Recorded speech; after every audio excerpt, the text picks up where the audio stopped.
Sir ನಮಸ್ತೆ. ಹೊಸ cinema ಮಾಡ್ತಾ ಇದ್ದೀರಾ, ಮುಹೂರ್ತ ಆಗಿದೆ ಇವತ್ತು. ಹಾಂ ಸರ್. ಅದು ಹೇಗೆ ಅನಿಸ್ತಾ ಇದೆ ನಿಮಗೆ? ಯಾಕೆ ಈ ಕಲ್ಲು ನಡೀತಾ ಇದೆ ನಿಜವಾಗ್ಲೂ ಟೆನ್ಷನಲ್ಲಿ ಇದ್ದೀನಿ. ಬಟ್ ಖುಷಿ ಆಗ್ತಿದೆ ಸರ್. USA ಅಲ್ಲಿ ವರ್ಕ್ ಮಾಡ್ಕೊಂಡು ಯೂಟ್ಯೂಬರ್ ಆಗಿ ಬಂದಿದ್ದೀರಾ. ಎಲ್ಲರೂ ಇಲ್ಲಿ ಇಂಡಿಯಾದಿಂದ ಬೇರೆ ದೇಶಕ್ಕೆ ಹೋಗ್ತಾರೆ, ಅಲ್ಲಿಂದ ನೀವು ಇಲ್ಲಿ ಬಂದು ಇಲ್ಲಿ ಕೆಲಸ ಮಾಡ್ಕೊಂಡು ಇಲ್ಲಿ ಹೊಸ ಸಿನಿಮಾನ ಡೈರೆಕ್ಷನ್ ಮಾಡ್ಬೇಕಂತ ಅನ್ಕೊಂಡಿದ್ದೀರಿ. ಏನು ಇದ್ರ ಬಗ್ಗೆ ಹೇಳೋದು? ಭಯ ಆಗಿದೆ ಸರ್. ಅಂದರೆ ಇಲ್ಲಿಂದ ಅಲ್ಲಿ ಆಸೆ ಇಟ್ಕೊಂಡು ಹೋಗ್ತೀರ, ಅಲ್ಲಿಂದ ವಾಪಸ್ ಮಿಸ್ ಮಾಡ್ಕೊಂಡು ಇಲ್ಲಿಗೆ ಬಂದೇ ಬರ್ತೀವಿ, ಕೊನೆಗೆ ಇಲ್ಲೇ ಬರೋದು ಸರ್.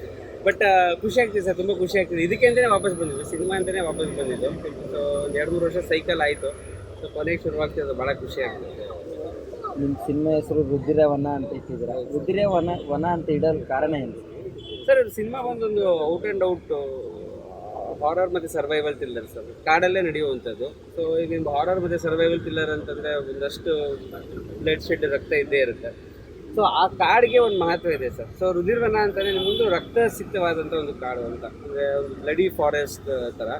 ಸೊ ಆ ಕಾಡಲ್ಲಿ ಏನಕ್ಕೆ, ಈಗ ನೀವು ಈವನ್ ಪೋಸ್ಟರಲ್ಲಿ ನೋಡಿದ್ರು ಅಷ್ಟೇ, ಅವ್ರದ್ದು ವೆಪನ್ಗಳಲ್ಲಿ ರಕ್ತ ಇದೆ, ಇದರಲ್ಲಿ ರಕ್ತ ಇದೆ. ಸೊ ಆ ಕಾಡಲ್ಲಿ ಒಂದಷ್ಟು ಕಾನ್ಫ್ಲಿಕ್ಟ್ಸ್ಗಳಿದೆ, ಒಂದಷ್ಟು ಪ್ರಾಣಗಳು, ಜೀವಗಳನ್ನು ತಗೊಂಡಿದೆ. ಆ ಒಂದು ಸ್ವಲ್ಪ ಪೀರಿಯಡ್ ಕಡೆಗೆ ಹೋಗ್ತೀವಿ, ಒಂದು 400 ವರ್ಷದ ಹಿಂದಿನ ಒಂದು ಚಿಕ್ಕದಾಗ ಒಂದು ತುಣುಕುಗಳು ಬರ್ತಾ ಹೋಗುತ್ತೆ. ಸೊ ಹಂಗಾಗಿ ಇಟ್ಟಿದೆ ಸರ್. ಸೊ ನೀವೇನಾದ್ರು ಡೈರೆಕ್ಷನ್ ಮಾಡ್ಕೊಂಡು ಆ್ಯಕ್ಟಿಂಗ್ ಮಾಡೋ ಥರ ಏನಾರು ಇದೆಯಾ ಈ ಸಿನಿಮಾದಲ್ಲಿ? ಅಯ್ಯಪ್ಪ ಇಲ್ಲ, ಇದೆಲ್ಲ ಶಾರ್ಟ್ ಫಿಲಮ್ಸ್ಗಳೆಲ್ಲ ಮಾಡಿದ್ದೆ ನಾನು. ಅವಾಗ ಆ್ಯಕ್ಟರ್ಸ್ ಇರಲಿಲ್ಲ ಅಂತ. ಈಗೆಲ್ಲ ನಮ್ಮ ಹತ್ರ ಎಲ್ಲ ಒಳ್ಳೆ ಆ್ಯಕ್ಟರ್ಗಳಿದ್ದಾರೆ, ಎಲ್ಲ ಒಂದಿದ್ದಾರೆ. ಹಾಗಾಗಿ ಆ ರಿಸ್ಕ್ ಈಸಲಿ ತೊಗೊಳಕ್ಕೆ ಒಂದ್ಸಲಿ ಶಾರ್ಟ್ ಫಿಲಮ್ ನೋಡಿದ್ರೆ ಗರ್ಭಿಣಿ ಹೆಣ್ಮಗಳು ಥರ ಇದ್ದಾರೆ. ಗರ್ಭಿಣಿ ಹೆಣ್ಮಗಳದು ಒಂದು ಪಾತ್ರ, ತೂಕವಾದ ಪಾತ್ರ ಯಾವ ಥರ ಇರುತ್ತೆ ಸರ್? ಇದು ಕತೆ ನಿಂತಿರೋದೇ ಈ ಒಂದು ಪೋಸ್ಟರ್ ಮೇಲೆ ಸರ್. ಇಲ್ಲಿ ಏನು ಕಾಣ್ತಿದೆ ನಿಮಗೆ, ಅಂದರೆ ಅವರು ಹಿಂದ್ಗಡೆ ನಿಂತಿದ್ದಾರೆ ಒಂದು 7 ಜನ ಪ್ಲಸ್ ಆ ಗರ್ಭಿಣಿ ಹೆಂಗಸಿದೆ. ಆ ಕತೆನೇ ಟ್ರಾವೆಲ್ ಆಗುತ್ತೆ ಸರ್.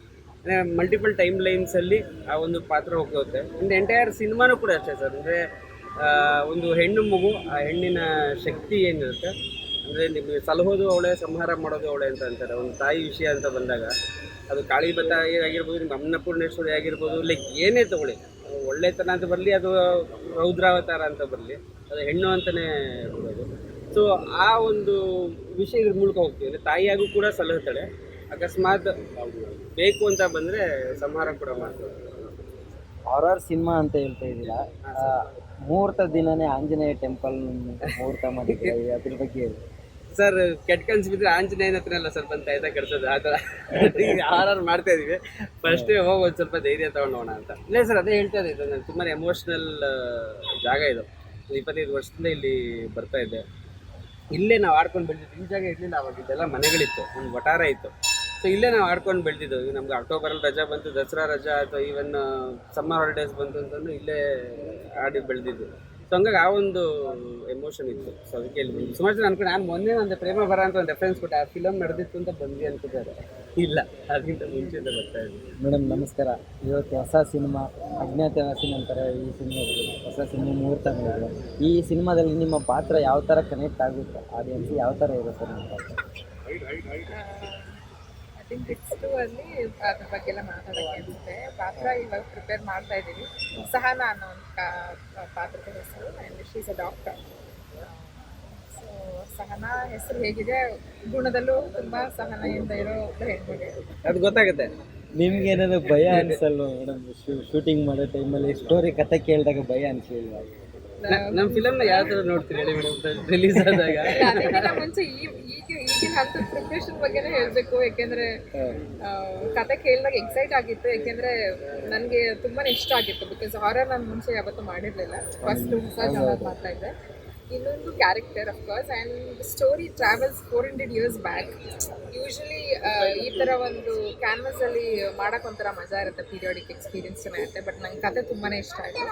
ಆ ಥರ ಖುಷಿಯಿಂದ ಸಿನಿಮಾ ಒಪ್ಕೊಂಡೆ. ಬಟ್ ಆ ಪ್ರೋಸೆಸ್ ಶುರು ಆದಾಗ್ಲಿಂದನೂ ಅದು ಹೇಗಾಗ್ಬಿಟ್ಟಿದೆ ಅಂದರೆ, ಬಿಕಾಸ್ ನಾನು ಹಾರರ್ ಫಿಲಮ್ಸ್ನ ನೋಡಲ್ಲ, ನನಗೆ ತುಂಬ ಭಯ ಆಗುತ್ತೆ ಅಂತ ಯೂಶ್ವಲಿ ಅವಾಯ್ಡ್ ಮಾಡ್ತೀನಿ. ಇವಾಗ ನನಗೆ every day horror film references ನೋಡೋದಕ್ಕೆ, ಅಥವಾ ಹೇಗೆ ಶೂಟ್ ಆಗುತ್ತೆ ಅಥವಾ ಹೇಗಿರುತ್ತೆ ಆ ಸಿನಿಮಾ, ಅದು ಒಂದು ಹೋಮ್ವರ್ಕ್ ಕೊಡ್ತಾ ಇರ್ತೀವಿ ನಾವು. ಸೊ ಅದು ಎವ್ರಿ ಡೇ ಹೆಂಗಾಗಿದೆ ಅಂತ ನಿದ್ದೆ ಮಾಡೋಕ್ಕಾಗ್ತಿಲ್ಲ. ಏನೋ ಒಂದು because every day horror films ನೋಡಿ, ಕತೆ ಜೊತೆ ಟ್ರಾವೆಲ್ ಮಾಡಿ, ಪಾತ್ರಗಳ ಜೊತೆ ಇದ್ದು ದಿನನಿತ್ಯ ಕಷ್ಟ ಆಗ್ತಿದೆ ಮಲ್ಕೊಳ್ಳೋದು. ದಿನ 2 ಗಂಟೆ 3 ಗಂಟೆ ಆಗ್ತಿದೆ. ಆ್ಯಕ್ಚುಲಿ ನಿನ್ನೆ ಐ ವಾಚ್ ದಟ್ ಫಿಲಮ್ ಅದ್ರಲ್ಲಿ 3 ಗಂಟೆ 3 o'clock ಟೈಮ್ಗೆ ಹಾರರ್ ಏನೋ ಟೈಮ್ ಅಂತ ಏನೋ ಬರುತ್ತಲ್ಲ I don't know, forgot the name. ಕಂಡಾಗೆಲ್ಲ So ಅದು ನಿನ್ನೆ ಮಧ್ಯಾಹ್ನ ನನಗೂ 3 ಗಂಟೆಗೆ ಎಚ್ಚರ ಆಗೋಯ್ತು. ಭಯ ಆಗೋಯ್ತು. ಸೊ ಇವಾಗ ನಾನು ಎಕ್ಸ್ಪೀರಿಯನ್ಸ್ ಇರುತ್ತೆ.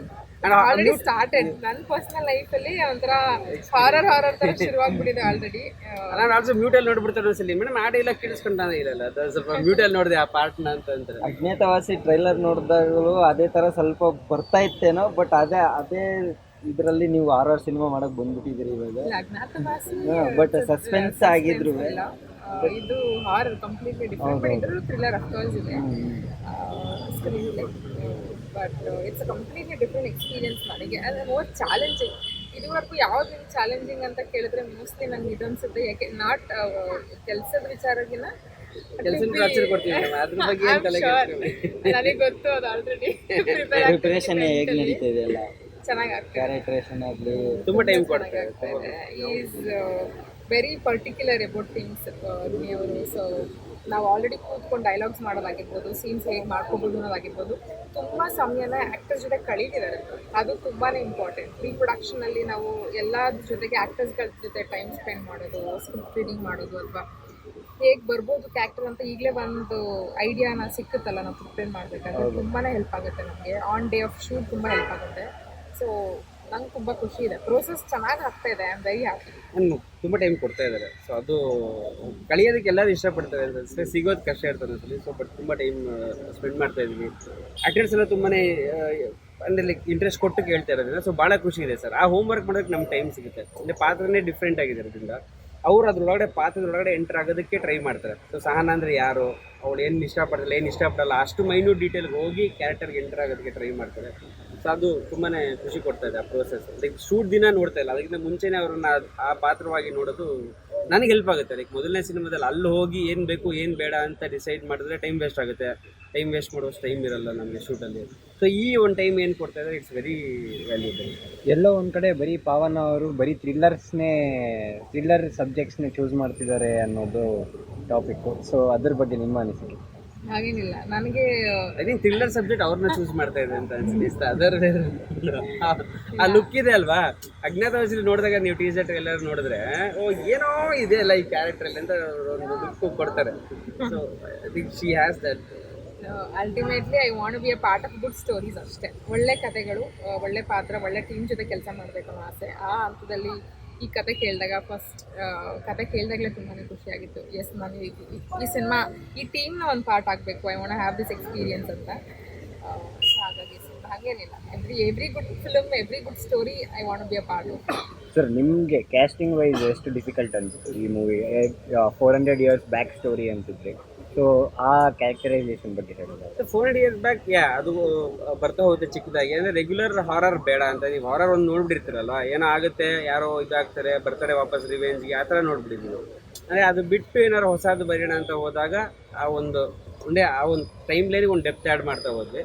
ಕಾಸ್ಟಿಂಗ್ ತುಂಬಾ ಕಷ್ಟ ಇತ್ತು ಸರ್. ಅಂದರೆ ಈಗ ಒಂದೇದು ಲೆಟ್ಸ್ ಬಿ ಆನೆಸ್ಟ್, ಈ ಬಜೆಟಲ್ಲಿ ನಾವು ಮಾಡ್ತಾ ಇದ್ದೀವಿ ಅಂತಂದರೆ ಸ್ಕೇಲು ಅಂತ ನಾವು ತೋರ್ಸೋಕ್ಕಲ್ಲ. Like majority of it, and especially horror ಅಂತ ಬಂದಾಗ ಕ್ಯಾಮ್ರಾ ಮುಖದ ಮೇಲೆ ಇರುತ್ತೆ, ಅವರ ಎಕ್ಸ್ಪ್ರೆಷನ್ ಅವರೇ ಕನ್ವೆ ಮಾಡೋದು. ಸೊ ಇನ್ಫ್ಯಾಕ್ಟ್ ನನಗೆ ಕ್ಯಾಸ್ಟಿಂಗ್ ತುಂಬಾ ಟೆನ್ಷನ್ ಇತ್ತು. ಯಾವ್ಯಾವ ಪಾತ್ರಕ್ಕೆ ಯಾರ್ಯಾರನ್ನ ಹಾಕೊಳ್ಳೋದು, ಹೇಗೆ ಅದನ್ನು ಹೊರಗಡೆ ತರೋದು. ನಾವು ಬರೀಬೇಕಾದ್ರೆ ಒಂದು ಐಡಿಯಾದಲ್ಲಿ ಬರೀರ್ತೀವಿ, ಅದನ್ನು ಹೊರಗಡೆ ಹೇಗೆ ತರೋದು ಅಂತ. ಅದೇ ಟೈಮ್ ಹಿಡಿತು, ಒಂದು 2 to 3 months ಹಿಡಿತು ಯಾರನ್ನ ಕ್ಯಾಸ್ಟ್ ಮಾಡ್ಬೋದು ಅವ್ರಿಗೆ ಅಂತ ಅಂದ್ಬಿಟ್ಟು. But at the end of the day I think very happy. Like ನೀವೆಲ್ಲ ನೋಡಿದ್ದೀರಾ, ಪವನ್ ಅವ್ರು ಮಾಡ್ತಾರೆ, ಕೃಷ್ಣ ಹೆಬ್ಬಾಲೆ ಅವ್ರು ಮಾಡ್ತಾಯಿದ್ದಾರೆ, ಅಪೂರ್ವ ಮೇಡಮ್ ಮಾಡ್ತಾಯಿದ್ದಾರೆ, ಆಮೇಲೆ ಅರ್ಜುನ್ ಕಚೆ ಅಂತ ಒಬ್ಬರು ಮಾಡ್ತಾಯಿದ್ದಾರೆ, ನಮ್ಮ ಇವ್ರು ಮಾಡ್ತಾಯಿದ್ದಾರೆ, ಬಾಲರಾಜ್ ವಡಿ ಸರ್ ಮಾಡ್ತಾಯಿದ್ದಾರೆ. ಅವರು ಬರಬೇಕಿತ್ತು, ಅವರೇನೋ ಬ್ಯುಸಿಯಾಗಿ ಬರೋಕ್ಕಾಗಲಿಲ್ಲ. ಸೊ ಬೆಸ್ಟ್ ಆ್ಯಕ್ಟರ್ಸೇ ಇದ್ದಾರೆ, ನಮ್ಮ ಮೆದಿನಿ ಅವ್ರು ಇದ್ದಾರೆ, ಅವ್ರಿಗೂ ಅಷ್ಟೇ ತುಂಬಾ ಒಂದು ಇಂಪಾರ್ಟೆಂಟ್ ಪಾತ್ರ ಬರ್ತಾರೆ. ಸೊ ಏನೇನು ಮಾಡ್ತಾರೆ, ಬೆಸ್ಟ್ ಆ್ಯಕ್ಟರ್ಗಳನ್ನ ಏನು ಸಿಗ್ಬೋದು ಅವ್ರನ್ನ ಹಾಕೊಂಡಿದ್ದೀನಿ. ಸೊ ದಟ್ ನನ್ನ ಕೆಲಸ ಆಮೇಲೆ ಈಸಿ ಆಗಿದೆ ಅಂತ. ಬಜೆಟ್ ಎಷ್ಟು ಪ್ಲಾನ್ ಮಾಡಿದ್ರು ಸರ್? ತುಂಬ ಇಲ್ಲ ಸರ್, ತುಂಬ ಇಲ್ಲ. ಎಕ್ಸಾಕ್ಟ್ ನಂಬರ್ ಗೊತ್ತಿಲ್ಲ. ಕ್ರೌಡ್ ಫಂಡೆಡ್ ಆದ್ರಿಂದ ಒಂದಷ್ಟು ಬಂದಿದೆ ಸರ್. ಇನ್ನೊಂದು ಚೂರು ಬಂದರೆ ಖುಷಿ ಆಗುತ್ತೆ ಅಂತ. ಸೊ ಏನು ಬರುತ್ತೆ ಅದ್ರ ಮೇಲೆ ಬೇಸಿಸ್ ಮಾಡಿ. ಈಗ ಪೋಸ್ಟ್ ಪ್ರೊಡಕ್ಷನ್ ಅಂತ ಬಂದಾಗ, ಪ್ರೊಡಕ್ಷನ್ ಒಂದು ಸ್ವಲ್ಪ ಬಡ್ಜೆಟ್ ಇದೆ. ಪೋಸ್ಟ್ ಪ್ರೊಡಕ್ಷನ್ ಅಂತ ಬಂದಾಗ ಯಾರು ಮ್ಯೂಸಿಕ್ ಡೈರೆಕ್ಟರ್ ಆಗೋದ್ರೆ ಸಚಿನ್ ಬಸು ಅವ್ರನ್ನ ಹಾಕ್ಕೊಡಿದ್ವಿ. ಸೌಂಡ್ ಡಿಸೈನ್ ಎಷ್ಟಕ್ಕೆ ಮಾಡಿಸ್ಬೋದು, ನಿಮಗೆ 1 ಲಕ್ಷಕ್ಕೂ ಮಾಡಿಸ್ಬೋದು, 10 ಲಕ್ಷಕ್ಕೂ ಮಾಡಿಸ್ಬೋದು. ಅದೊಂದು ಇನ್ನೂ ಫೈನಲೈಸ್ ಆಗಿಲ್ಲ. ಲೈಕ್ ಯಾವ ಸ್ಕೇಲಲ್ಲಿ ಹಾರರ್ ಸಿನಿಮಾ ಅಂತಂದರೆ ಬಜೆಟ್ ಜಾಸ್ತಿನೇ ಆಗುತ್ತೆ. IDI ಆಗಿ ಅದಕ್ಕೆ ನೀವು ಸ್ಟಾರ್ಟಿಂಗ್ ಎಲ್ಲ ಪ್ರಿಫರೆನ್ಸ್ ಎಷ್ಟು ಪ್ಲಾನಿಂಗ್ ಇತ್ತು ನಿಮ್ಗೆ? ಸೊ ಅದು ನೀವು ಹೇಳಿದ್ ಕರೆಕ್ಟ್. ಹಾರರ್ ಅಂತಂದರೆ ಹೋಗುತ್ತೆ ಬಜೆಟ್, ಬಟ್ ನನ್ನ ಪ್ರಕಾರ ಪೋಸ್ಟಲ್ಲಿ ಹೋಗುತ್ತೆ. ಇನ್ಫ್ಯಾಕ್ಟ್ ನಾವು ಹಾರರ್ ಮಾಡ್ತಿರೋದು ಈಸ್ ಬಜೆಟ್ ಕಂಟೈನ್ ಮಾಡ್ಬೋದು ಅಂತಾನೆ. ಯಾಕಂದರೆ ಒಂದು ಜಾಗದಲ್ಲೇ ನೀವೇನಾದ್ರು ಹೆದರ್ಸ್ಬೋದು. ಒಂದು ಮನೇಲೇ ಹಾರರ್ ಬಂದು ಗೆದ್ದಿರೋ ಸಿನಿಮಾಗಳಿದೆ. ಸೊ ಪ್ರೊಡಕ್ಷನಲ್ಲಿ ಉಳಿಸ್ಬೋದು, ಪೋಸ್ಟ್ ಪ್ರೊಡಕ್ಷನಲ್ಲಿ ಸ್ವಲ್ಪ ಕಾಸ್ಟ್ಲಿ ಆಗುತ್ತೆ. ಸೌಂಡ್ ಡಿಸೈನೇ ಮುಖ್ಯ. ನಾನು ನಿಮ್ಗೆ ಸೌಂಡ್ ಸರಿಯಾಗಿ ಕೊಡ್ತಾಯಿದ್ರೆ ಥಿಯೇಟ್ರಲ್ಲಿ ಮಜಾ ಇಲ್ಲ. ಇದು ಅಪ್ಪಡ ಥಿಯೇಟ್ರಿಕಲ್ ಸಿನಿಮಾ. ಅಂದರೆ ಥಿಯೇಟ್ರಲ್ಲಿ ನೋಡಿ ಎಲ್ಲರ ಜೊತೆ ಕೂತು, ಈ ನಾವು ಕಾಲೇಜಲ್ಲಿ ಇರ್ಬೇಕಾದ್ರೆ ಹಾರರ್ಗೆ ಹೋಗ್ತಿದ್ವಿ, ಒಂದು 10 ಜನ ಕೂತ್ಕೊಂಡು ನೋಡ್ತಿದ್ರೆ ರೇಗಿಸ್ತಾ ಇದ್ವಿ. ಒಬ್ಬ ಎದುಕೊಂಡ್ರೆ ಸಾಕು, ನೆಕ್ಸ್ಟ್ ಅವನು ಉಳಿದ ಸೀನಲ್ಲೆಲ್ಲ ಅವನು ನೆಕ್ಸ್ಟ್. ಸೊ ಆ ಥರ ಒಂದು ಥಿಯೇಟ್ರಲ್ಲಿ ಹಾರರ್ ಎಕ್ಸ್ಪೀರಿಯನ್ಸ್ ಕೊಡಬೇಕು ಅಂತ. ಸೊ ಪ್ಲ್ಯಾನಿಂಗ್ ವೈಸ್ ಬಂದಾಗ ಪ್ರತಿಯೊಂದಕ್ಕೂ ರೆಫರೆನ್ಸ್ ತೊಗೊಂಡಿದ್ವಿ. ಈ ಹಾರರ್ ಸೀನ್ಗೆ ಯಾವ ಥರ ರೆಫರೆನ್ಸ್ ಹಾಕಬೇಕು, ಏನು ಮ್ಯೂಸಿಕ್ ಇರಬೇಕು, ಜಾಸ್ತಿ ಹೋಗೋದು ಬೇಡ, ತುಂಬ ಕಡಿಮೆ ಹೋಗೋಣ, ಆ ಥರ ಒಂದಷ್ಟು. ಈಗ ಕ್ಯಾಮ್ರಾ ವರ್ಕ್ ತುಂಬಾ ಇಂಪಾರ್ಟೆಂಟ್ ಹಾರರ್ಗೆ ಅಂತ ಬಂದ ಲೈಟಿಂಗು. ಸೊ ನಮ್ಮ ಸಂದೀಪ್ ಅವ್ರನ್ನ ಹಾಕೊಂಡ್ವಿ. So in terms of technicians, ಈ ಒಂದು ಹೊಸೊಬ್ರು ಸಿನಿಮಾ ಓಕೆ, ನಾವು ಅಷ್ಟು ದೊಡ್ಡ ಸಿನಿಮಾ ಅಲ್ದವರು ಟೆಕ್ನಿಷಿಯನ್ಸ್ ತುಂಬ ಸ್ಟ್ರಾಂಗ್ ಆಗಿದ್ದಾರೆ. ನಮ್ಮ ಸೆಟ್ ಉಲ್ಲಾಸ್ ಅವ್ರು ಆಗ್ತಾಯಿದ್ದಾರೆ, ಸ್ವಲ್ಪ ಅವನೇ ಶ್ರೀಮಂತ್ ನಾಯಣೆಲ್ಲ ಆಗ್ದವ್ರು. ಅವ್ರು ನಮ್ಮ ಸಿನಿಮಾ ಇವಾಗ ಪ್ರೊಡಕ್ಷನ್ ಡಿಸೈನ್ ಮಾಡಿ ಆರ್ಟ್ ಡೈರೆಕ್ಷನ್ ಮಾಡ್ತಾರೆ, ಸಂದೀಪ್ ಅವ್ರು ಮಾಡ್ತಾರೆ. ಸೊ ಟೆಕ್ನಿಷಿಯನ್ಸ್ನ we had to choose strong ಆಗಿರೋನ್ನ, ಆ್ಯಕ್ಟರ್ಗಳನ್ನ we had to choose someone very good. So ಆ ಪ್ರಿಪ್ರೇಷನ್ ಇತ್ತು. ಆ್ಯಂಡ್ ಪೋಸ್ಟ್ ಪ್ರೊಡಕ್ಷನ್ ಇವಾಗ ನಡೀತಾ ಇದೆ ಸರ್. ಅದೋಷನೆ we are looking for the best sound design. All the best. Thank you so much sir. Thank you.